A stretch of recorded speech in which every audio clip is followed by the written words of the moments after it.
Welcome back, everybody. On this episode, we have Dr. Latha Poonamallee. She's the Associate Professor of Management and Social Innovation, and she's the Chair of the Management Programs at the Milano New School.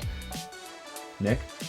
And she also obtained her PhD in Organizational Behavior from Case Western Reserve University, and she recently authored a book called Expansive Leadership, Cultivating Mindfulness to Lead Self and Others in a Changing World. A very interesting topic we discussed today. Brendan, do you want to expand a little bit about it? Yeah, we talk a little bit about how mindfulness intersects with business, and it's really fascinating. And I think, frankly, it's something we could use a lot more of. I think combinations of stress and just, level setting and making good decisions with a clear mind is something that's so important in business that it's a really valuable skill set for people to have. So I think people will learn a lot listening to this. Agreed. So sit back, relax, and enjoy the show. Beautiful. Thanks for joining, everybody. We're very blessed to have Latha Poonamallee. Did I pronounce that correctly? Excellent. I got it. As a guest today. And Latha, if you wouldn't mind starting us off by maybe giving us a little background on some of the work you do, and then what led you to writing the book that you did, and a little bit more about that. Yeah. So, in terms of the related to the book, I've been a practitioner of this mindfulness and meditation practice for a very long time. But I did not use it for pedagogical purposes, especially in the leadership development space, until about 10 years back. And I found it so useful. And I was kind of surprised why it took me that long to connect the dots and to be able to use it. And I first started actually teaching this with undergraduate, primarily engineering students. So it was like the most, unexpected kind of an audience, because I worked in a tech school teaching leadership development. So I started experimenting. And I think first we tried like 3 classes, and the students so enjoyed it, and they gave me such great feedback. So I said, okay, next semester I started developing a full-fledged class on this, and we started spending literally class time sitting and developing the practice. And it was first initially like, it was 10 years back, so it was not as common as now.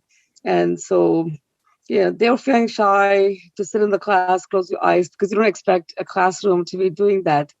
And so it was an interesting experience, but I think they found it very useful.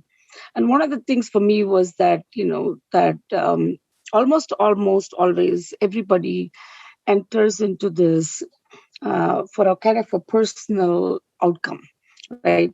Either it's like stress reduction, or they want to improve focus in their exams, especially the students, right? Like they want to improve their focus, they want to reduce stress right before exam, or like a big interview on campus, or in even a social context sometimes. They're especially if it is a anxiety provoking situation, and so that's really how people get in. And so one of the things I started to do was to embed this in a leadership curriculum, but also give options, like have a variety of type of practices, because people react to each of this differently based on our own history and our preferences. And so I wanted to give the initial students a kind of a repertoire of options that they can choose, that they can make it their own. Because part of the thing for me is that this is like one of the most empowering practices you can have. Because what you learn to do is to move from being reactive to a situation to being responsive, which means you actually own your response, and you own the perception of your experience, regardless of what the stimulus is. So I think it's very, extremely empowering. So I first started doing, as I said, with very young people, as in not children, but undergraduate students. And then, I started experimenting with this in other contexts, like corporate audiences, and also a lot of activists and more mature professionals. And so consistently, it's been very helpful. So one of the things I wanted to do was um, it's a very interesting space because you either have very um, exoticization or fetishization uh, that is and especially it's kind of interesting because especially for someone with my background, right, I can only be Deepak Chopra Junior. That the expectation is that you have this heritage or you have this history or the legacy, then you cannot do it in either a non-religious way or in a non-exotic way. And but whereas like most people that approach it from a scientific approach, if you look at it in the research area, it's mostly white people. And so it's almost like they have the space for being approaching this from a scientific perspective. Just because it's my heritage, I have to approach it from a very as I said, like fetishized or exoticized perspective. So I started like looking at more of the underlying aspects and assumptions of how these type of practices get appropriated for use in secular context, because it does come from mostly from religious and spiritual traditions, but then they are adopted and adapted. And so in the US, like, for example, like most of the early work was done in healthcare settings for trauma reduction, stress reduction, and pain reduction. And then I think psychologists and psychotherapists have picked up more in the recent times. And then, of course, you have like, you're in the Bay Area, like, Google's famous for the search inside yourself, SIY program. So one of the things I found was that, so this is like one, and I started observing like how it is being used and in these contexts in leadership development and organization development. And the other I started looking at was really, look at leadership development itself as a space. Most of the leadership development work is done using competency models, and that is primarily like, do X, Y, Z, so people will think you are ABC. That if I were to ask you, hey, Brendan, how are you doing today? Are you doing really well? You look a little whatever, I pay attention, I do the cues, then I'm perceived to be empathetic.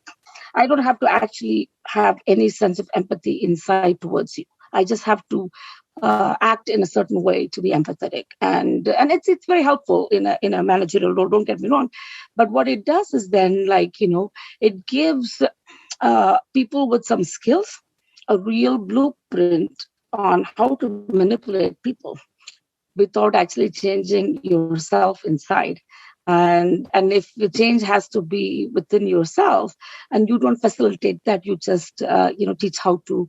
So I found that this was one way to kind of address both, is to move leadership development beyond competency development, which is behavioral models, to look at more inner transformation. Like, how do we look at ourselves? How do we define ourselves? So my book is like really drawing a lot on like the identity work. Like, how do we identify ourselves in relationship to different levels, and how do we move that? And the other piece, because as I said, like, how the bridge between, there's a lot of like the self-help practice that is very exoticized or very much like a layperson. It's more like treat yourself kind of a culture. And then you also have, otherwise you have, right? But one of the things I found was like, say companies like Google, well, I think it's a great company, don't get me wrong, but where they're using these things, how did it really change how they do business? Do they treat people better? Do they treat the world better? Are they being more ethical? Are they being more moral? Because if you're doing mindfulness adoption almost as a tool without a moral context in which it was developed, then you kind of also remove, the opportunity for individuals to grow. So for me, that was also a critical piece. Like, it truncates the individual capacity to grow and experience in a broader sense of identity in terms of my role in the world beyond, like I'm being a more effective employee or I'm being more profitable employee because I can be more focused, or I can reduce healthcare costs because I'm being less stressed or managing my stress differently. It doesn't allow people or help people to think in a way to challenge some of these systems, right? Like, should we look at productivity the way that late capitalism defines it? Can we say that because we've been reading post-pandemic, for example, that millions of people have resigned and millions of people have said that they would like to take a pay cut in return for some autonomy and picking the kind of work they want to do.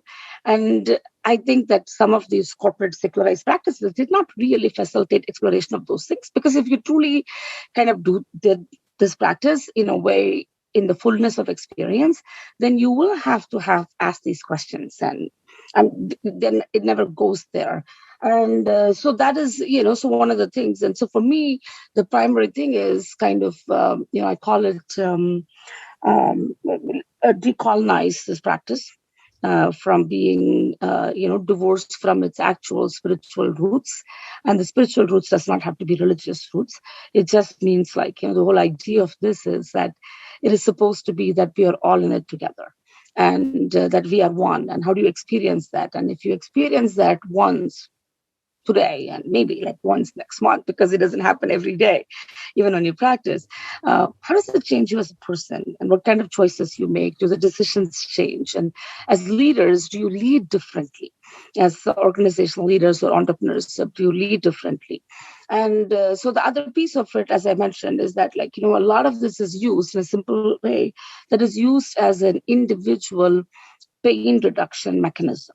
Right? It is that I want to be less stressed. I want to be more productive. I want to be more efficient, which is really great goals. Don't get me wrong. To be healthy individuals who are happy with their lives is a fantastic thing. But at the same time, when we start looking at only minimizing pain as a goal, what happens is then it's our tendency to also look away from other suffering. Because that is also triggering, right? You live in the Bay Area, California. I have a home in San Diego, so I understand the homelessness situation in California. How do you not, have millions of dollars homes, and right next to it is homeless population? And so how do you it's very difficult. We are just human beings. It's kind of difficult to live in a nice house and look at them. Right? Because then there is a cognitive dissonance there. And so our tendency is to reduce it. And so we kind of tend to look away from suffering. But if you look away from suffering, then you will not improve the world. And so in a way, if you actually develop this practice to develop compassion and the resilience to look at other people's suffering, whether it's injustice because of racial inequalities or economic inequalities or any of these things, and other people's suffering, if you're able to look at it with some sense and measure of control and responsiveness, and I think that we could be. So that's the history of the book, if you will, like a personal history of. And so I wanted to just write it so people can use it. So I didn't want to, I don't have a major desire to kind of become a corporation running these programs. But I wanted this to be available for people, if they wanted to use it for self-practice, if they wanted to use it in their coaching or a leadership development practice, or faculty who want to use this. And so to some degree, then it's kind of a decolonizing, but also demystifying. Because most people who actually need this practice don't have the luxury of going away to Big Sur on a week-long retreat, because they're holding two jobs, making ends meet. And so I always say that, mindfulness cannot be a mountaintop activity. It needs to be accessible to people who need it. And a lot of times the ones that need it, you and I can go take a massage if you want to just relax and turn off the phone and take a vacation, because we can afford it. But people that actually really could use that for stress reduction and pain reduction don't have the luxury. So how do we make it accessible? How do we make it in a way that is demystified? You don't need to go on a retreat to do it. You don't need to go, can you, I teach my students that, because I live in New York City, I say, use a subway. That's a great place to practice. Because you are actually frustrated. you're packed with people, you're frustrated, you don't like the person sitting next to you or how their umbrella pokes you or whatever. And can we actually manufacture or call on that calm that you can cultivate because it's within you. It is not somewhere that you have to go. So that's why I wrote the book. That's great. I couldn't agree more. Nick and I were actually having a conversation recently about the same thing, how, we do see a lot of companies, and I think with really good intentions, who are using a lot of the language that's become synonymous with, inclusivity and a lot of this, but we were just feeling that there's a lack of depth there. It didn't seem to like hit the chord that we maybe wanted to. And we kind of were saying that, it just was marketing. They're just trying to sell something. It didn't feel genuine. And I think the same thing, to your point, happens in these like leadership development opportunities, right? Like they're giving them the tools, but are they the right tools that the person needs to really develop the individual within the business to really better the business and achieve bigger goals? So I really love that idea of taking what is in very much, as you were describing the current state of, spirituality and meditation and all of that, there's definitely that, like, your term you used was colonized version of it. That's like, this is just academic science version of spirituality. It's not genuine, like internal discussion about like improving oneself. So I guess my first question to kind of help like pull out some additional information for people listening is, how do you go about working with a business to get them maybe bought into the idea, or maybe even see where maybe they're going wrong with what they're currently doing as a use of like maybe a meditative practice for their leadership, and get them to believe in, like, when you develop this individual, you really enhance them in a lot of ways to make them a better leader within their business. What's your strategies for doing that? I think as one is that you have to meet the people where they are. And a lot of times this means that people do come in with an understanding or motivation or incentive of making something better for themselves. And so that is like the first step.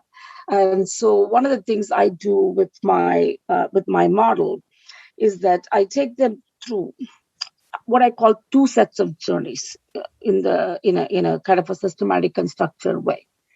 One is at the very individual level, right? Like each of us wants to be happy, productive, calm, stress-free and pain-free and things like that. And they are very important goals. Like, ultimately regardless of like whether you're CEO of some place or, president of a country or whatever, like you're also individuals, you're also in your family, and you want kind of like a nice life. And that is nothing wrong with that. And so one of the ways in which I say that is like, at the individual level, I help them experience different kinds of practices, which is not just like sitting down and meditating or, walking or drawing or, nature connections and different types of ones. And so that would look very much like what any other corporate meditation program does, which is like, okay, here's a range of programs that you can use to be feeling better or performing better. But then the other thing I do is that, I help them kind of devise a lot of exercises. I'm sure if you've looked at the book, I've devised a lot of exercises where I think, where they go from what I call individual self to an interpersonal self, to a tribal or communal self or organizational self in a corporate setting, to a universal self. But then you bring it back because the accountability for change is at the individual level. But if you don't kind of help them progress and see their own, identity in relation to these things, like who am I as a person, and who am I in relationships, and who am I in an organization, and who am I in the universe or in the larger setting. And so then you start questioning. And so I have like some of the, cognitive experiments and things that I've used and devised. For example, I have people, this is like been a very powerful question that I've asked in different settings. And it's, I use a counterfactual experiment, which is that, I ask them like, hey, pick a salient identity for you, right? It could be that, you could say that I'm a podcaster. I don't know if it's an identity, right? Or you could say I'm white, or I could say I'm an Indian American or an immigrant or a faculty or a mother or a wife or whatever. And then I ask them like, okay, what if this is not your identity? If this is not there, who would you be? Because one of the things you earlier mentioned, Brendan, was about the inclusivity piece, right? And with the inclusivity piece, the most difficult thing is that, we are like in a very polarized space, right? And I have no idea if I were on the other side, how would I have acted, right? This is my story that I'm an immigrant. And so I understand immigrant experience better. Or I'm a person that grew up in a post-colonial society. And so I understand the impact of colonization. And so but if I were on the other side, I have no idea how I would have acted. Would I have been different? So because then otherwise what happens is then you get caught in this righteousness of, and again, I understand it, right? Coming from a post-colonial environment, I understand the triggers. But then a lot of times the fight is around emotional reactivity. It is not a nuanced conversation on both sides, right? If I'm going to just say like, hey, Nick and Brandon, you look like white people, so you must be racist. That's a burden that I'm placing on you. That's a lot. Because of your skin color, as much as like if, somebody else might play similar kind of, and so the idea is to really help transcend. So some of these and so the reason why I think mindfulness is a very helpful thing to use is because these are very challenging questions to explore. And if you are going to explore these questions, you need some resilience, because a lot of times these kind of identity explorations are really connected or elicit difficult reactions that we are not usually equipped to deal with, whether it's shame or guilt, right?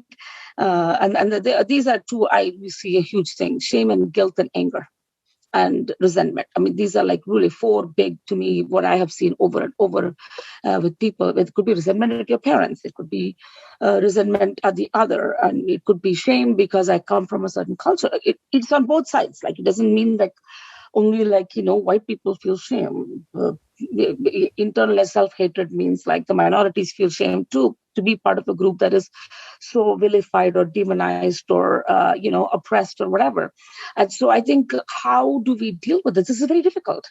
And so I think with mindfulness practice at the individual level, you start developing certain skills and inner resources to handle some of these things, because these are difficult conversations, and if we don't have these conversations, we will never progress. So my question is like, yes, Google's been running this search inside of yourself.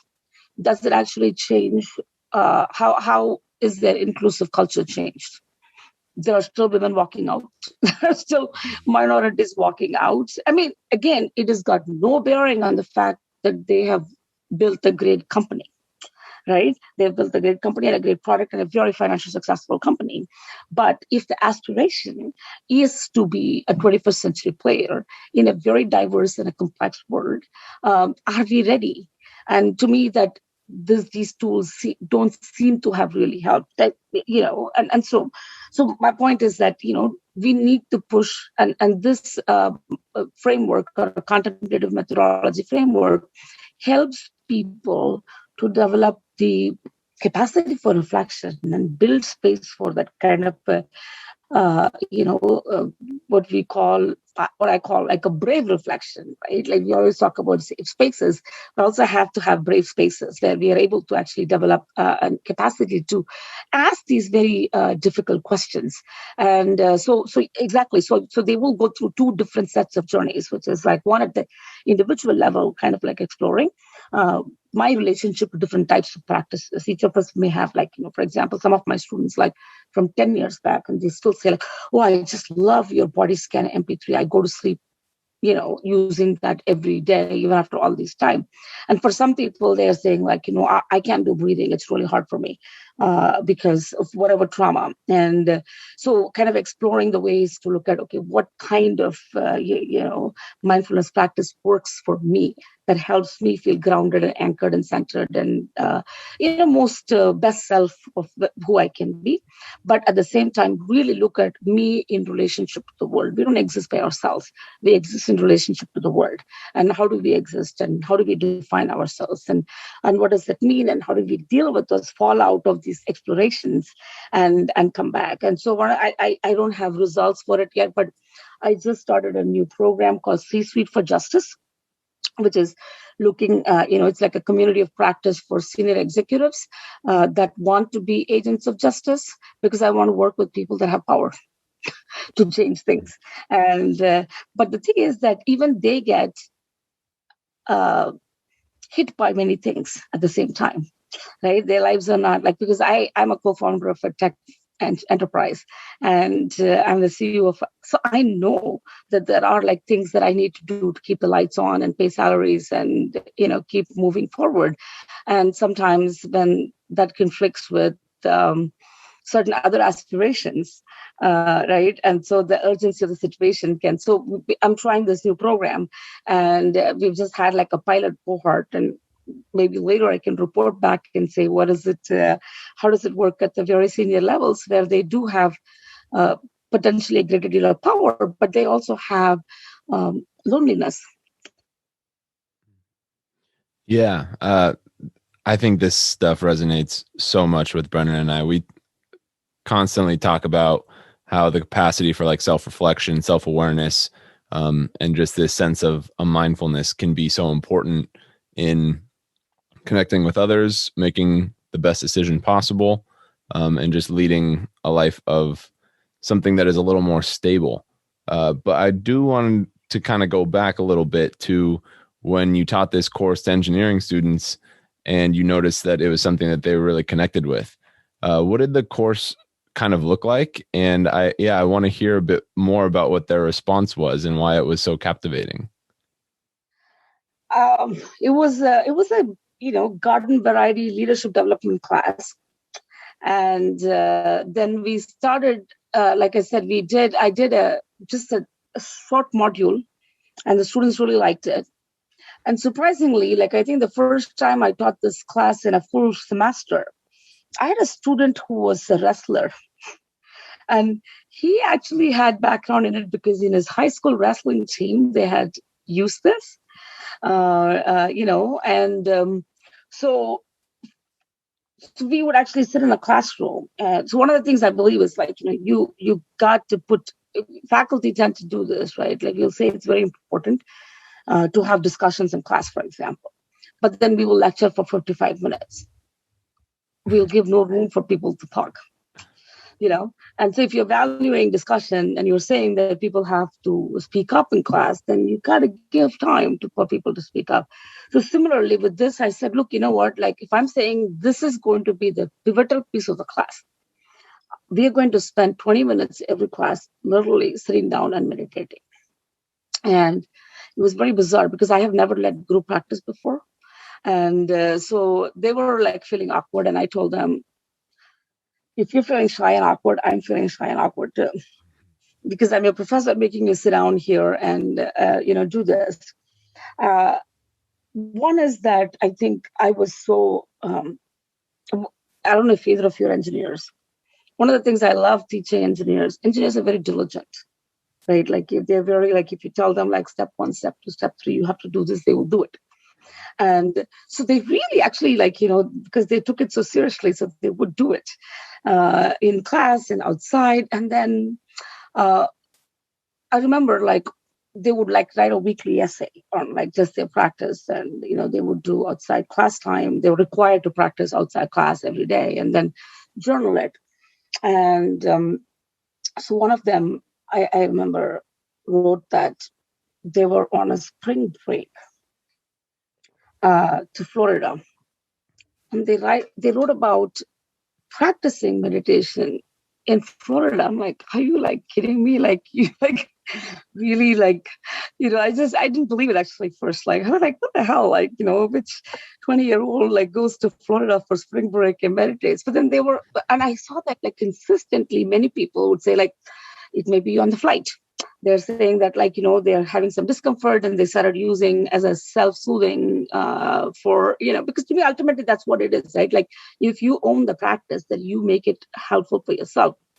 And I've also had students who come up with say they're solving a technical problem. They say that solution comes one of their practices.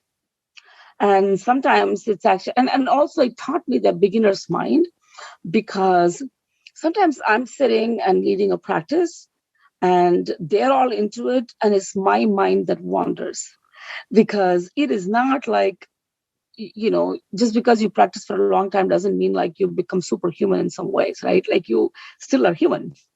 And so that helped me also develop a greater deal of compassion and patience with the people that have to, to do some attempts. So no, I think we've had some really, and then students started bringing their girlfriends to the class, because it was always the first 20 minutes. So I've had students bring their parents, because their parents may be visiting, and they're like, come with me. They bring their girlfriends, they bring their roommates. And so that was a great deal of affirmation that they actually found it very useful. To me, that was a critical piece. And in a very weird way, it's really because I don't have a certified, I'm not a certified meditation teacher. And the interesting thing is that I had to overcome that in myself too, because I'm so much of a product of higher education, right? Of so many years of higher education and so many years of certification and diplomas. And so I was like, am I qualified to teach it? Then I thought, I've been doing this since I was a child. And I grew up in a family that was doing this. And if I'm not qualified, who is qualified to teach it? It's fine. You can just and go do it. And so, yeah, no, I think it's so definitely that early experience really gave me the reassurance that it was useful. I think that was the fundamental thing for me, is how do I embed this in a curricular context? Because I'm not a student services person that's just leading meditation practices for students too. It is also part of the curriculum. They're supposed to be doing and learning something in a field that's fairly established. Man, yeah, that sounds so nice. I'm just trying to put myself in the shoes of a student in that course, of knowing, instead of going to a lecture, having to learn and digest an hour's length of information that is probably relatively complex. Instead, knowing that I'm going to go here into a space to where I can calm my body, calm my mind a little bit, and then also learn. It just seems like it should be something that is so necessary, and something that is done more often. So I could totally see how, especially students in engineering who maybe are even less familiar with mindfulness practice, potentially are coming into this space wow, this is something that we need, especially trying to slow down throughout our workday. This is something that we all require. So it just resonates so deeply. I'm glad. Yeah. And so I think with that, talking more about your book, would you like to describe a bit more of the details, kind of about the layout of the book, and how you kind of started to write this? Sure. So I think the first draft was almost like, I was writing it for um, trainers or like faculty who was teaching leadership development. And so I was kind of like, oh, here's the design, and this is why I did this type of a thing. And as I was rewriting it, I realized that, okay, this is not just for trainers. This is like, I don't want another mediator. Yes, they're welcome to use it, but I want someone, a person that picks it up and says, hey, I'm kind of curious. Let me see. Give them a roadmap and so make it like really practical that they can actually apply themselves or in groups or like, with some buddies or whatever. And so the book is organized in a way that, it has some theoretical grounding, which especially in the identity space, like I talked about, how people construct identities and mental models. So they are drawn from psychology and social psychology. My discipline is organizational behavior that kind of combines these fields. And so looking at how do we construct identity, what are the different pieces of identities, right? Like I describe like what I call like an embedded and embodied identity, which is like, socially embedded, where who's a tribe, who's a community, and that what's a history, and that really determines how we define ourselves. That's where we are embedded in. And embodied is like, we live in our body, but we don't actually pay that much attention to it. Or if we do pay attention to it, we pay attention to it as a machine that we want to work out and, stay fit and things like that. But we don't usually pay attention to it from a perspective of understanding our own mind, how many clues that the body holds in terms of our emotional reactions, right? Like if you start paying attention, then you are actually one step ahead of your own emotions. Then because you can kind of like, if you're sweaty, like what is like if you're stressed, like, can I pay attention to, like for some people, like stress is like, you can have like a little bit of a tight shoulder or something. And even if you're ignoring your stress, your tight shoulder can tell you like, okay, maybe step out for a moment and take a little break or stretch or whatever. And so one other piece that I talk about a lot in the identity is actually how important is the notion of morality in your identity, right? Like, is being moral part of an important part of your identity? And this is not a very kind of prescriptive book in terms of what you should be, but it's more like, okay, these are all the different aspects and think about it, right? Like, identity has all these pieces. And the part of the reason is because how we define ourselves is shapes how we engage in the world, right? Because that shapes our mental models.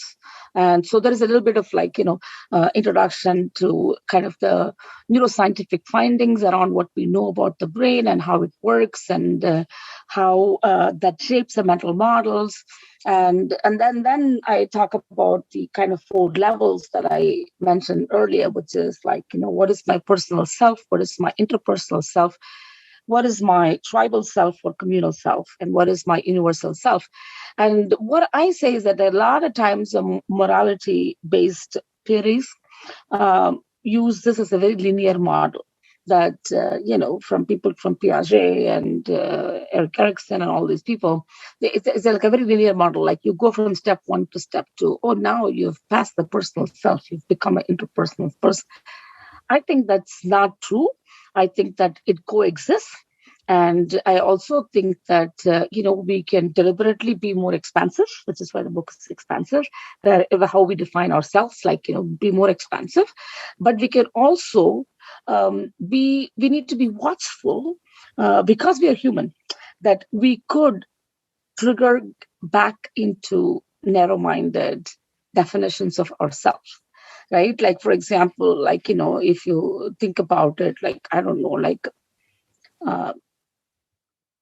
2008 elections, you were like probably very young, is that the country was like so excited about electing the first Black president. Because I think everybody felt like, wow, like, we as a country have elected a Black president, first Black president. And there was like a sense of pride around it as a whole country. But at the same time, fears and mentality around scarcity. And again, these are human reactions that it's very easy to kind of slip back into like, okay, fears around immigrants coming and taking our jobs, or like those kind of things, or losing something.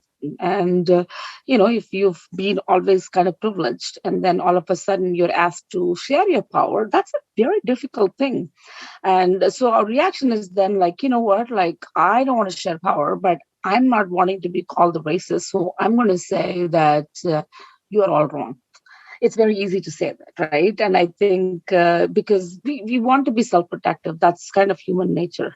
And at the same time, each of the mental models has a different way of engaging, which is like what I would say, for example, in the tribal self, I say that in the modern tribe, we have organizations, we have sports team fans, we have people from the same university.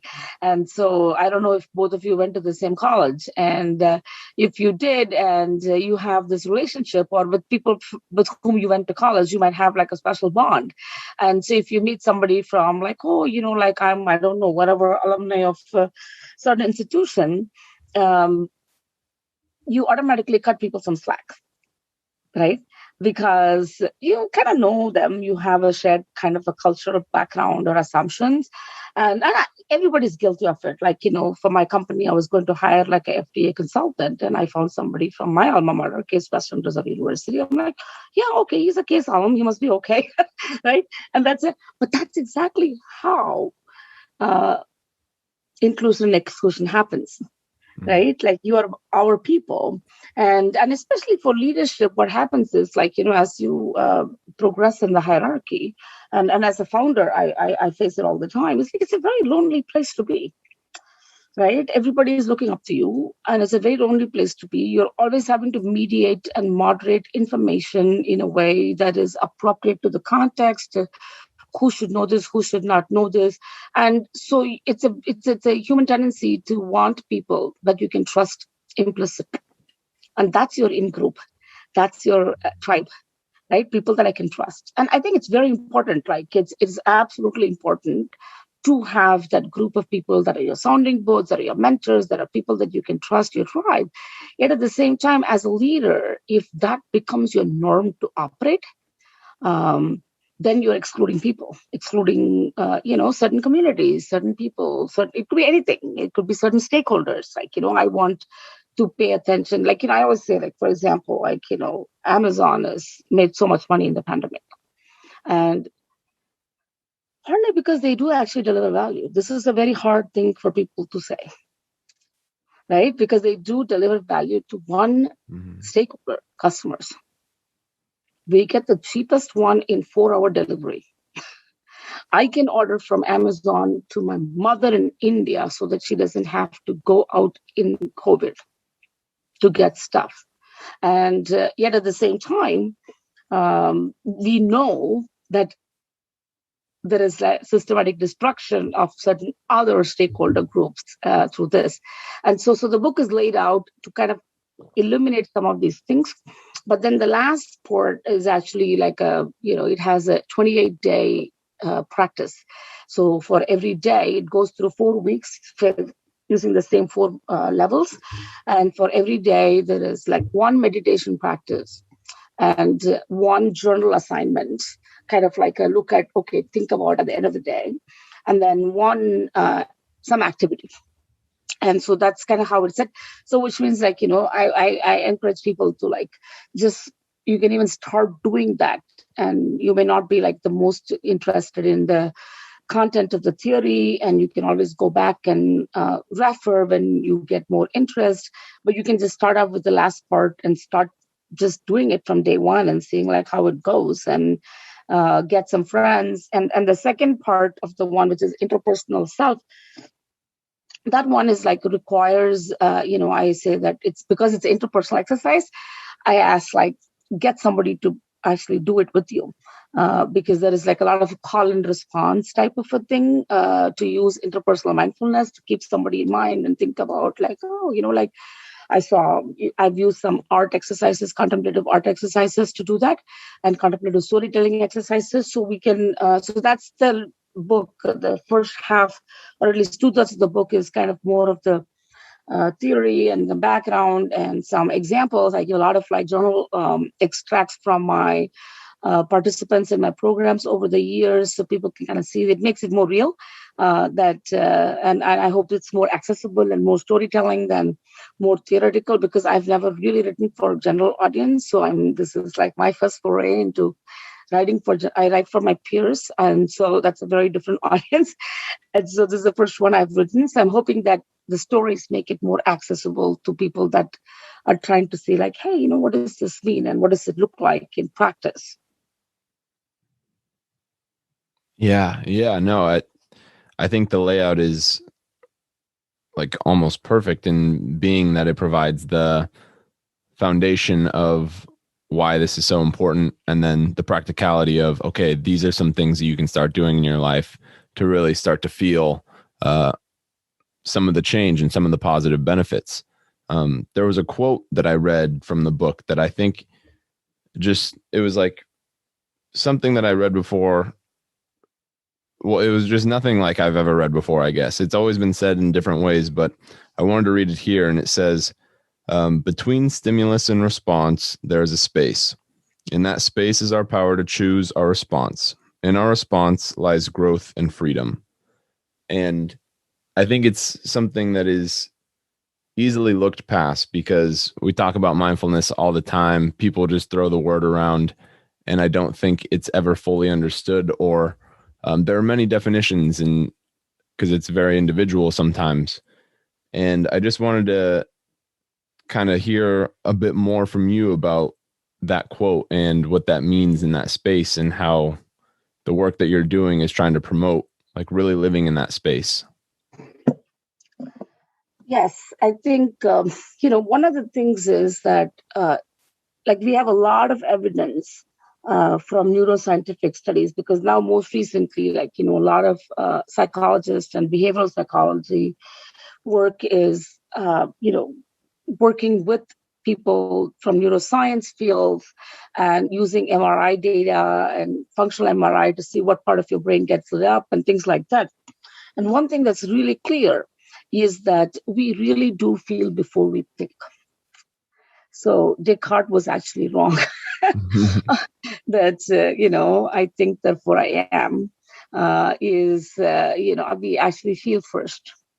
We feel first and then we think. But between the feeling and thinking, right, which is the stimulus and response, because our feeling reaction is like instantaneous, right? Like we have fear, we have disgust, we have anger, we have joy, all these breadth of feelings.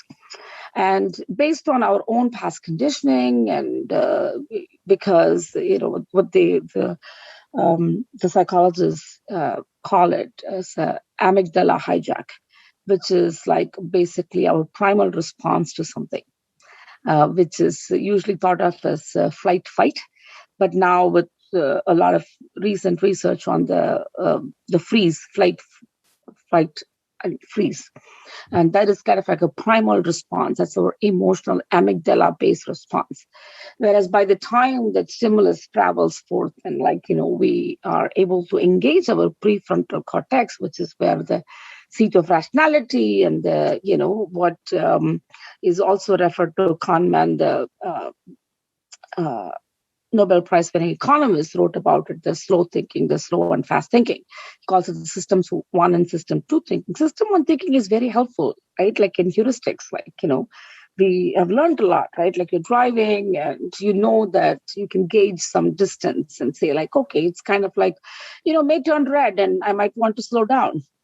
And people that don't have experience, a lot of experience, might misjudge that. People with a lot of experience will. So in a sense, some of them becomes automaticity. Like we know how to do this because we've been doing this for a long time. And similarly, I think if we are used to responding, and this is not a suppression or denying of our emotions, right? It's not that. But it's really kind of like saying that, okay, you know what, like I'm really feeling upset, or I'm feeling like too happy. And so that's also not very good in terms of because then we start building some projections which may be unrealistic because it could be delusional since we're thinking. And so in that moment, can we, and especially with the negative emotions is when the reaction sometimes becomes harmful. Or we get upset, we yell at somebody in a very simple way at work or in family, or or we might be saying no to certain opportunities because we're scared, and or we assume that my place may not be welcoming for us, or that may not be the right choice, or oh my God, I cannot move across the country for this opportunity because I've never moved anywhere, I've never lived anywhere. So we kind of handicap ourselves because of the emotional reactivity. And whereas that space between stimulus and response, is it reactivity or is it response? If it is a response, all you need is a momentary pause. How many times have we all felt I wish I hadn't said that, or I wish I hadn't acted like that, or I wish I could have paused for a moment? Because sometimes a moment's pause could lead to an accident, right? Because you're very angry and you're getting into the car and you want to drive away. Right? I mean, so that is to me, I think if we control our response, then we own our lives. And to me, that's the most empowering thing. Right. And again, it doesn't mean that 100 times out of 100, I do it. but the idea is that, we develop this capacity for emotional self-regulation in the moment. And unless you pay attention to what you're feeling in the moment, you're not going to be able to develop the self-regulation, because a lot of times then our emotions control us and not the other way. And to me, that's a fundamental thing. That means you can, so that quote is, traditionally consistently misattributed to Viktor Frankl, who was the person who was a psychologist who, was a concentration camp survivor. And, so it's usually traditionally misattributed to him. But I did dig a lot of research to see if it was truly I couldn't find a citation for this quote from anywhere for his book. And so from what I find is it's traditionally misattributed. So I didn't want to attribute it to him, but a lot of people attribute it to him. And he writes about, it makes perfect sense that he could have said it because he was in a concentration camp, and he survived it and came out with a very positive sense of self, and a giving and a generous spirit, not bitter, not angry, but with a really, he used his, I can't say he's used to suffering. Nobody should suffer that way, right? But he did not let his suffering define him. He transcended that. And so I wish that quote is attributed to him, but it's not. But the point is that I think that is a great example. Viktor Frankl is a great example. And we don't all have to go through this kind of a dramatic, tragic events, but we all have mini tragedies every day. Small things you don't, and sometimes those small things add up on a stressful day. You're waiting to go home, and I don't know, you're working all day, 12-hour days, and you're waiting to go home, and you're thinking oh my God, I have this beer at home, and I really want to go drink that. And then you go find your roommate's drunk the beer. And there are people that sometimes it can be really on that moment, there could be an overreaction. And that could lead to a decent roommate relationship becoming kind of a roommate from hell, because the negative cycle sets up, and or in a personal kind of intimate relationship that happens a lot too, right? It's because we don't. And again, it doesn't mean you have to put up with crap. That's not the point. The point is can we actually take that moment and cultivate the capacity to take that moment, pause, and act. And to me, I think for especially when I'm teaching the undergraduates or younger people, that's a great tool to have, because we don't teach people any, we all so cognitively biased. in all our education system, we don't teach people to manage their own emotions or even understand what emotional intelligence is, what is like relationship skills. How do you have, like kind of a constructive communication, difficult conversations, and then all of a sudden, like they graduate, and then we put them at workplace, and we think that they should be like overnight because they have a paper in their hand, be different people. And so, yeah, I think I love that quote. Yeah. Yeah, I love the way you put that too. I mean, you said if we own our response, we own our life, and I think that's like such a good statement because it's really true, right? And those are, when we think back on like having a manager or seeing somebody who was in a really, really difficult situation, but they were able to like be composed and own that space that's in between the emotion and the response, and like that's what we admire in our leaders, right? Like it's like that, knowing that they had the opportunity to do the easiest thing, which would have been yell or scream or do whatever, but they took a moment and had a very composed response. We really admire that in people. So it's so fitting that training, through like a mindfulness practice, which is really what that is, right? That in that space is mindfulness, right? Like that's the best way I can think of defining it. And teaching people how to do that, there's no better framework to try and do that than in a leadership development setting, right? So I think that's I really like that quote too. So I like that Nick brought that up. And also, I think, one of the things that I want to just kind of point out is that when you're a leader, you are not just the container for your emotions, you're the container for your people's emotions,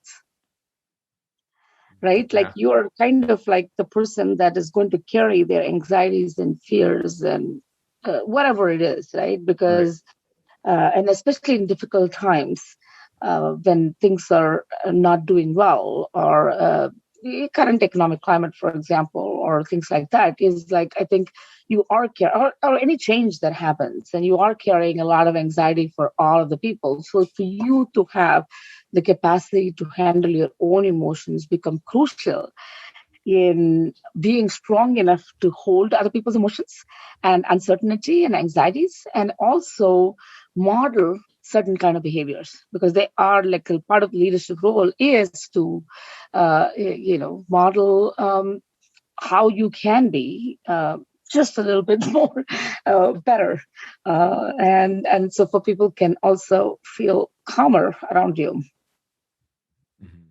Yeah, to continue expanding on this a bit, there was another quote that I found very interesting as well that said, mindfulness can help us cultivate a beginner's mindset. Could you expand on that a bit more about what that beginner's mindset is? Yeah, so I think, there are two things, right? The beginner's mindset is basically that you start fresh, right? Because every time you stand to practice or walking practice or whatever, right? Any of the mindfulness practice, and especially mostly it's like, around the, is that one is that you're starting fresh, right? Every practice is new. And the other is every moment is new. Because mindfulness is about staying in the present moment, right? Which means like sometimes, like, we carry histories. We carry histories of our tribe, our communities, our personal histories, and what we went through in our high school, what our family history is, and all those things. But in that moment, because you're focused in the moment, it allows you to shed those things for a moment. Because the ask in mindfulness practice is not to always use cognitive practice to make sense. It's not to ask why. It's to ask what. Right? Like, what am I feeling in the moment? What's going on in my head? If there are thoughts that's going through, I kind of like say, like, what if it is like a movie? So you have a little bit of detachment, right? Like, well, what is this thought that's going through? So one of the chapters that I talk about is like, having kindness and curiosity. which is, can we look at the contents of our own mind with a bit of a curiosity, not to explain, but just to kind of like observe. And so in that sense, like the beginner's mindset is also is that in that moment, you don't have to carry anything else but that moment and the observation. And that also means like sometimes like people always have resistance to mindfulness because they say, oh, if I sit and practice, if I sit down to meditate, like my mind wanders, and so I cannot do it. And I say, that's the job of the mind, it wanders. Right? And it's okay. And so when you notice you're wandering, just bring it back to the moment. And just when you notice it. So it's not like a pressuring, and like it's the thing is that it's a paradoxical thing, right? Like you have to be diligent to do that, but you cannot strive that, because then you're forcing something. And whereas this is very gentle practice, you're just observing yourself, like saying like, oh, I'm feeling this way, or and so if there is a thought that takes you on a path, and moment you notice it, it's another fresh beginner's mind. You can bring it back and say, okay, that thought can wait. And so some of the fears for people is like, oh, this idea I will lose, or this is a very important thought. And so one of the things I say is that it may be a very important thought, but you can just kind of like say that, oh, I'll come back to it. People fear that we'll lose some of the great ideas because you're practicing. Like, so you can just come back to it. It's not a big deal. It's not going to go away. You'll come back to it. And so having the beginner's mind is obviously like, helpful for creativity. So I actually co-teach. I work at the New School, which also has Parsons. And so I co-teach some of my content with a colleague of mine who's a designer. And so we have actually, developed some content on creativity and design. And so what we find is that beginner's mind is like really helpful for creativity and design, because it's you can leave your preconceptions, because a lot of times, when we approach a problem with all the preconceptions, then we think that it's unsolvable, or there are barriers that we cannot even imagine. But beginners' mindsets help people to, in a practical way, to kind of approach things with fresh eyes. Also, in your any practice, any profession practice, or problem-solving areas and things like that, or being creative as an artist or entrepreneur. But in the mindfulness practice itself, like the meditation practice, it gives you permission to actually make mistakes. That it's okay. That there is no perfect meditation. You wander, or you lose track of what you're supposed to be doing. It's okay. It's you can start afresh. So every breath, every moment is a new beginner's mind. You can start fresh. Yeah. Thank you for explaining that, because that makes a ton of sense to me now. And yeah, just being present in this moment is so important. So in the book, you lay out kind of the 28 days of practicing different practical exercises. I'm curious just about maybe if somebody was interested in practicing more mindfulness, and they just wanted to start off with like a couple things each day, maybe, or once a week. Is there something that you'd recommend? And I know this will be different for people based on what they prefer, but is there something that you recommend kind of starting out? No, I would definitely recommend them to focus on the first week, because it's all individual level exercises. Just familiarize themselves with the different types of practice. There's like a emotions practice. And I have a really, because I think there's a lot of material on guided meditation practice available, right? Like you have Headspace, you have Insight, and so I don't think they should use something that I've put together, which is why I don't do a lot of that unless they are like my students directly. But I do have a website which is not like super professional or anything. And so I have recorded, I have a link to SoundCloud with some MP3s that they can download. I also have a few video recorded guided meditation practice that they can use. And so I would definitely recommend that they start with the week 1. to kind of familiarize themselves, because that is something that is very, it's not asking a lot. It's not asking them to think about who they are with the whole world and picture and things like that. Whereas it's just more like, okay, how do I do a little short breathing meditation? And so I have scripts in the book, but they can also kind of use any of the resources to do that. So I would say that I find that lots of students find breathing a very easy entry.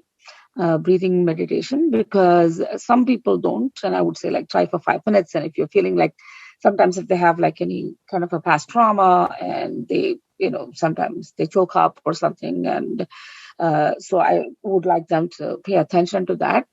But most people find it the way I frame it is you don't have to do any special breathing. You're just using the breath kind of like a lasso that you use that as a tool to bring your attention. And so if you're paying attention to your breath, and so it's kind of not different from people do mantra meditation, right? They think to get a secret mantra and all. I say that no, you can say that, this could be the person, your best friend's name, or your partner's name. It doesn't matter what it is. The idea is that it gives you something to hold on, to bring back to the present moment, because our mind does wander, right? We think about the future, we process the past, we ask what if questions, we analyze scenarios, and those are very helpful tools, right? Yes, our brains are very smart. They come up with so many things, and they're very helpful. But sometimes when it is an overload, it makes us tired and it reduces our efficacy. And whereas using a breath as just a way to kind of if I forget, I'm thinking, oh, what is Nick thinking about now? Is he thinking it's a good answer, or is he thinking that I'm rambling too much? Because I'm a professor, I tend to ramble. My students have to listen to it because they can, you know what I mean? I go that way, and it's not uncommon. All of us do it. But for a moment, oh, I'm supposed to be paying attention to my breath, right? Coming back. And the other thing I really love helping, with this, I think that, I have this thing called coming home to your body, right? Because a body is so concrete. It's here. This is our only home, right? It's here. We live in it. We walk in it. We travel in it. We go, we do all our life's business in this body. And our mind is always somewhere else. And so I say that can you kind of develop this capacity to just connect with your body in the moment? If you're very stressed, can you just okay, I'm with this body, maybe I take a breath, I don't take a breath, I pay attention to if I'm getting stressed because there are butterflies in my stomach, I have an interview that's coming up, or a big performance review meeting that's coming up and I'm really getting stressed about it. Can I call on that nice quiet space where I feel grounded and centered and anchored, so that difficulties, or it doesn't have to be difficult. Like I said, people are some of these situations at work are stress inducing, right? Maybe it's the big presentation that you get to make in front of your CEO. This could be a career making opportunity, or you could, a lot of workplaces are very unforgiving. Right. And if you don't do that well, then you probably are lose the opportunity of your lifetime. And so one is to, of course, not cultivate this idea that it's an opportunity of lifetime. Have a perspective. If you're young, you have a whole lifetime ahead. No opportunity is the opportunity of a lifetime. As long as we have life, we'll create more opportunities. So to have that sense of perspective, but in the moment to kind of self-soothe and feel grounded and calm. So yeah, I think body scan practice, I find it extremely useful. And the other is for some people find they are not in touch with their emotions. And I've talked about it with one of my other, in my other podcast with the Wharton Business School leadership professor. I'm an emotional late bloomer, that I was not very emotionally intelligent myself as a younger person. And so I think for me, it was very helpful to practice the emotions meditation, which is I literally just okay, what am I feeling now? Okay, now I'm feeling confusion, or I'm feeling upset, or I'm feeling shy, or I'm feeling anxious because I have to go into a new room with new people and I don't know, right? And so really kind of like having that practice that helps you to name and label your emotions, because if you don't name or label, how do you actually understand? If you don't understand your own emotions, research says that there's a 95% chance that you will not be able to understand others' emotions. If you don't have emotional self-awareness, you cannot have other emotion awareness of other people. And if you don't have self-awareness, emotional self-awareness, very limited chance that you can actually be emotionally self-regulating. And so, so I would say that if they kind of like open the book and like read the first week's exercises and see what feels like, yeah, no, this I could use. I might be comfortable doing that. And like I said, tons of resources, like guided meditations and everything available online. And so I'm not saying that people have done a lot of work on it, but I think the framework helps them have like a nice structured, scaffolded way of exploring this to go into a deeper place of transformation instead of being very instrumental in terms of like being like, oh, just like I will be more competent tool in the or a cog in the wheel. Mm. Yeah. And, so my profession is I'm a clinical psychologist in training. And so doing therapy with people, and something that is really highlighted and taught is that we always need to make sure that we're going into the space, into a session, and we're feeling okay. Like we're really taking care of ourselves before and after the session so that we can best serve our client. And um, very necessary, like makes a lot of sense. And I question like why don't we think about this in other contexts too, right? Like we want to show up the best we can. Mm-hmm. It shouldn't just be specified to serve one thing. Like it should be that maybe if I'm going into a meeting, maybe if I'm just going to work, I should try to be feeling the best as possible. And if mindfulness is shown time and time again throughout history as well, that this is something that's going to improve kind of our mental health, our physical Mm-hmm. health as well. It should be kind of talked about more widespread. And I'm happy that it is kind of, I think, becoming more of a thing nowadays, and it is becoming more accessible through many different avenues. But at the same time, yeah, there's just that we got so busy, and our culture here is so rushed that it's so easy to be distracted. And it's kind of scary. But yeah, I'm glad that there is like the work that you're doing is really highlighting that this is something that we need, and it's something that we all can achieve. Mm-hmm. Yeah, and I think clinical psychology has done a lot of good work in this space, right? Like, a lot of Mhm. clinical psychologists have been using this very effectively. Yeah, definitely. I think for me, it's been something that I've started to utilize more, like doing guided meditations with my clients has been something that is really helpful, especially during, I think the pandemic has been helpful with people being really confided to a certain space, or if they just don't have access to um, going outside or doing different things based on different health concerns, uh, taking them to a place with a guided meditation of maybe some type of visualization has been, I Mm-hmm. think, really healing and just a nice space to go to instead of being in maybe a more difficult situation.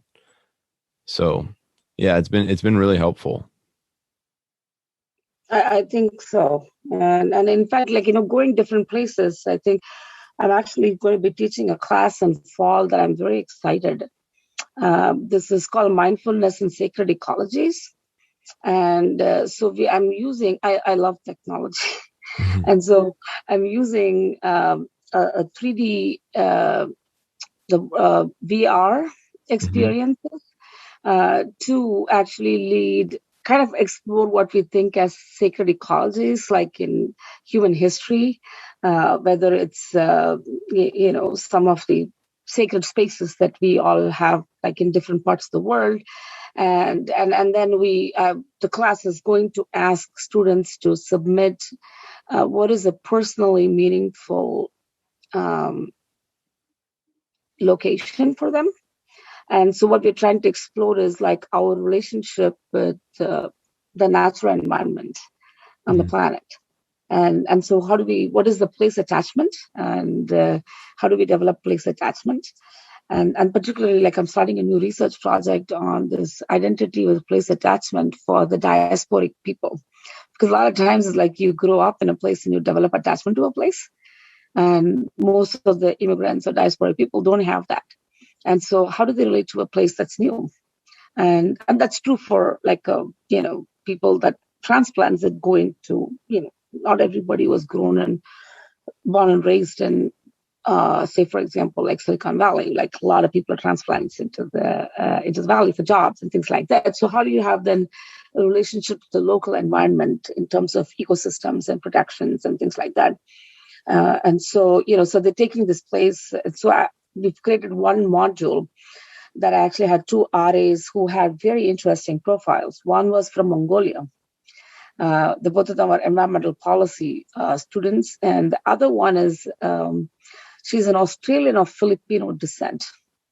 And so they both actually, wrote up like a little review of a history, socioecological history of.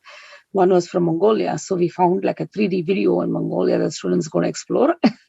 And so really being able to, because now with Google, I just Google so much, but earlier, but we're using the Google Cardboard, which is like makes it so accessible, right? Like a VR experience is not that expensive for students to experience. And so the ability to actually go into yourself, into somewhere else, I think is so crucial to preserve the sense of grounding. Mm-hmm. Yeah, that sounds fascinating. I'm really excited for you for that class. So students will be doing this in class. They'll be going and having this virtual reality experience. Yeah, so we'll be in our VR lab, and or also like we'll probably like.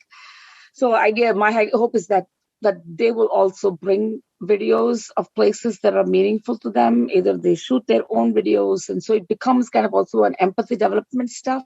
Because if, say, for example, like Brendan shoots a video of, I don't know where you grew up, but you say like, hey, this is like the part that I grew up in, or something, or like this is like my morning route run, and this is like the most grounding thing for me in my neighborhood because I run this route every morning, and that makes me feel ready and be best self or whatever. And so you take that, and so if I'm going to be watching that video as a VR, as a 3D VR or whatever, then I'm going to be looking at the world through Brendan's eyes, right? Literally. Mm-hmm.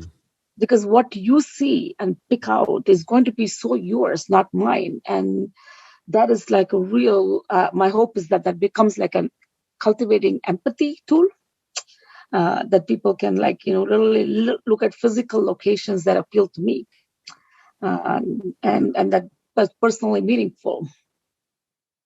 Yeah, this piece, because you spoke to it earlier as well about the importance of familiarity, and that just provides us with a lot of comfort. And in the guided meditations that I do, I always follow up and I give the client some space to just kind of come back to the present moment. But I ask them like, how was that? And then they typically, not all the time, but most times, they'll say, oh, like I went to this space that is very important to me. And it's something that's very personal to them. And they'll share an experience about like, I was there this one time and it was super nice with my family. And so even from this just random place, maybe it's like a beach or just a forest, they relate that back to their personal experience that they feel very comfortable in. That was a very good memory for them. Mm-hmm. So I could totally see how reconnecting with this physical space that you felt safety and comfort in is going to be so helpful for your mind. Exactly. And then the other piece is that, like a lot of climate change discourse is so fear driven, right? And don't get me wrong, like I think that, sense of urgency is created by a sense of fear, but that almost never actually helps people change their behaviors, right? I mean, see the COVID, for instance, we've learned that people have different levels of risk threshold, even knowing the facts. I'm not even talking about people like, oh, they're ideological driven, they won't get vaccines, whatever. But I'm just talking about like, we've seen over the course of the last 17 or 16 months, we've all kind of been home and with our friends and family. Like people have different levels of risk threshold and perceived risk threshold, right? Like, so I have friends who have dated. I was like, you're dating like in the pandemic? They're like, I'm alone, I'm lonely. Right. And so, they waited like 8 months and then it became just too much. And so I think that, so with the environmental and the climate change work, a lot of it is coming from the space of creating a sense of urgency around imminent danger. But that's not changing people.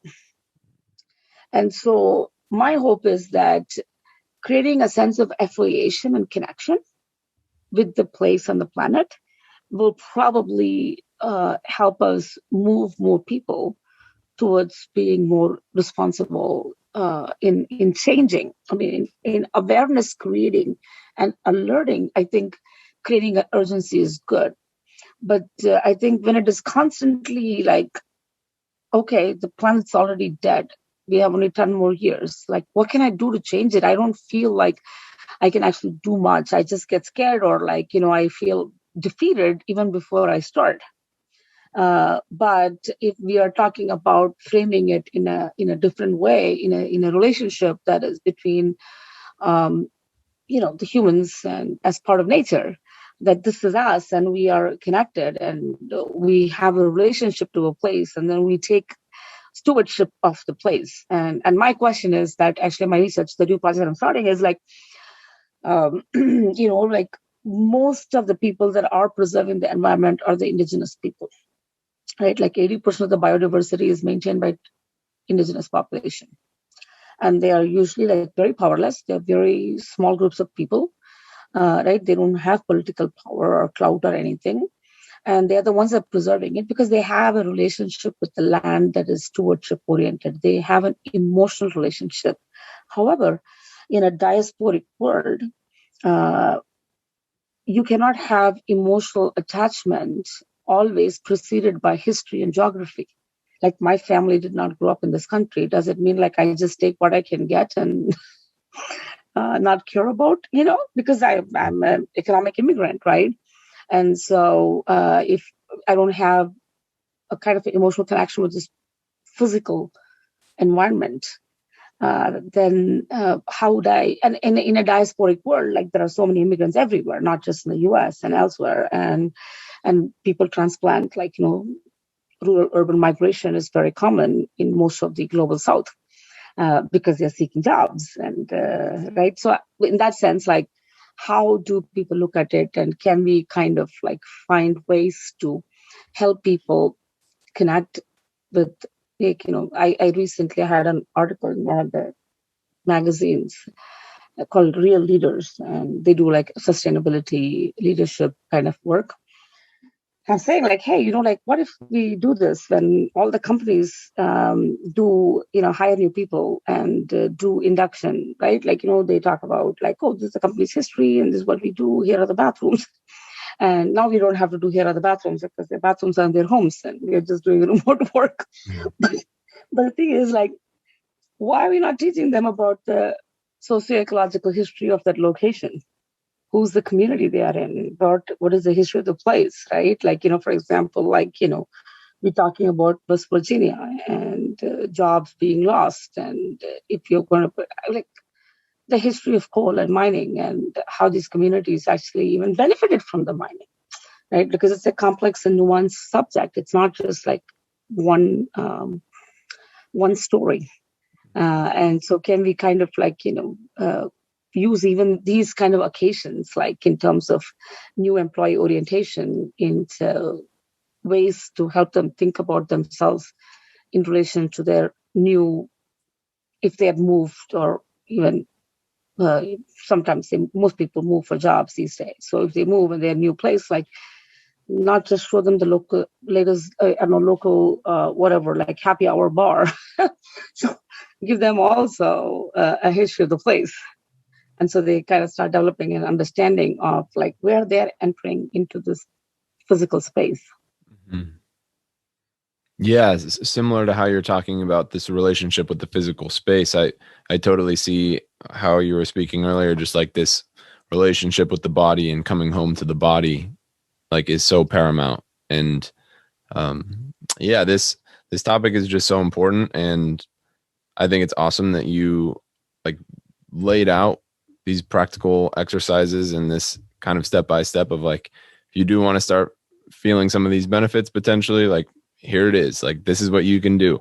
This is what you can start to try to do, and then adapt accordingly. So I was just going to say, I also think, the kind of the undertone, and I think one of the like great aspects of the work that you're doing is that it brings something that's traditionally not very welcome in the workplace, maybe, and that's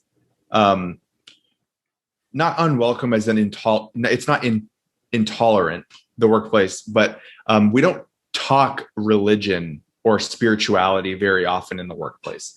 We appreciate everybody has their own, but the company doesn't say this is our religion and this is the way we're going to do it.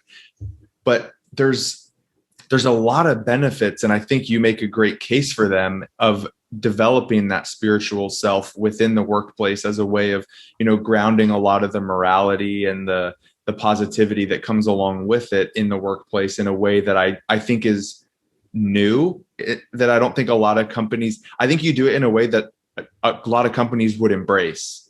And I think that's a really good thing, because I think it's probably missing from a lot of workplaces. I think we could use a lot more of that, like, spiritual grounding and self-development and identity development in the workplace, because it's a part of everybody's life. Like we can't act like they're just not related. And I think that's, from everything that we've talked about so far, I think I really appreciate that as like a huge contribution that the book is making. Thank you. Yeah. And I think that, I think it used to be, I don't know, like, even now, like some, for example, like Catholic or Jesuit universities call it like the whole person development, right? Like you really also have to, and of course, in a secular environment, that where is the line, and what is the sense of ownership, right? And I think that's why I also say that you define what your relationship with this. Like, for some of us, our workplace is the job, right? It's a contract, it's a job contract, and I will, whatever is required of me, I will do it well to the best of my abilities, but I'm not like kind of putting my soul here. And that's okay. People have a right to determine how they want to engage with any place or with any group of people but I think if you don't reflect on it, or if you don't kind of encourage people to think about it. And so in fact, it's kind of funny, like I remember I had this experiment earlier in my teaching career. Like I would have students sign a contract at the beginning of the semester, and I will ask them to pick a grade that they want. And almost everybody would like, I want an A. I'm like, like you are juggling a lot of things. And this class may be required for you to take to get the degree, but you may not have enough space or interest or inclination to get an A in this. And that's okay. You have to own it. I'm not saying that aim for less, but in terms of like, how do you prioritize, right? Part of the things is like learning how we define some things, because for some of us, a job is a job. And most of our other, like, vocational life is happening either in the family or in the community or in our hobbies or whatever. But really understanding that, but giving them certain ability to choose. And it is okay that maybe I will put in my best effort at the time, but I don't want to maybe have 5 promotions or, I just want. And so I think the ability to, for example, we've had Simone with the Olympics, withdrawing out of many of these things to prioritize mental and physical health. And it's a very complicated choice, right? Because it becomes like it's your country that you're representing and you're letting down to prioritize your own health. But every person has a right to choose that. Right? I mean, to choose that, I'm not going to be burnt in my employer's sight. I want to go home and have a life. And for some people, it's not. If you're an entrepreneur, for example, for me with my company, it's it's not, I don't have that much of a boundary. I just cannot set a boundary. Right? It's a different kind of relationship. So, I do agree that I think we don't have to make it into a kind of a religious instructions as much as looking at spiritual development or a whole person development in terms of whether it's called purpose in some places, right? Finding ways to translate some of these things into appropriate concepts or boundary constructs for secular settings. Yeah, well, this has been an awesome conversation. This topic is so important, and I'm grateful that you are doing the work that you do and that you took the time today to share some of it in this conversation. So thank you very much. We really appreciate it. And thank you very much. You too. You asked great questions. Oh, thank you. Thank you. Appreciate it. Good. Yeah. Okay. Bye.